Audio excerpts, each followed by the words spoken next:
আসসালামু আলাইকুম ভাইয়া। ওয়ালাইকুম সালাম। ভাইয়া ভালো আছেন? জি, আচ্ছা, ভাইয়া তো এক্সাম দিয়েছেন না? হ্যাঁ, আর রেজাল্ট কত ছিল ভাইয়া? 7.5। মাশাআল্লাহ 7.5। তো আপনি তো মেগামাইন্ড প্লাসে আপনি কোর্স করেছিলেন। জি। তো কোর্সের লেন্দি কতটুকু ছিল? 4.5 মাসের। 4.5 আমি হচ্ছে এক্সিকিউটিভ আয়াস করেছিলাম শুক্রবারের দিন। আচ্ছা আচ্ছা। জার্নিটা কেমন ছিল? কোর্স গুলো কেমন ছিল? হ্যাঁ, ভালো ছিল। এক্সামে ক্লাসের এনভায়রনমেন্ট অনেক ভালো ছিল। সবাই অনেক কোঅপারেটিভ ছিলেন, টিচাররা এবং আমার যারা সহপাঠীরা ছিলেন তারাও অনেক সাপোর্টিভ ছিলেন। আমরা সবাই মিলে আসলে পড়াশোনা করেছি এবং অ্যাচিভ করার চেষ্টা করেছি আমাদের রেজাল্টটা। মানে টিচার সাপোর্ট এবং ক্লাসরুমটা আপনি প্রপারলি পেয়েছেন। এক্স্যাক্টলি। That's great.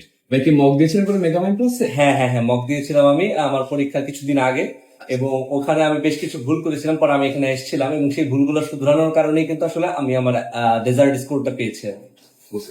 এনভায়রনমেন্ট কেমন ছিল মকের? হ্যাঁ, মক এনভায়রনমেন্টটা খুব ভালো ছিল এবং বেস্ট পার্ট হচ্ছে যেখানে আমি মক দিয়েছি সেখানে আমি রিয়েল এক্সামটা দিয়েছি, তো আমার জন্য খুব ইজি হয়েছে ফাইনাল যে এক্সাম দিয়েছি এনভায়রনমেন্ট কোপ আপ করতে।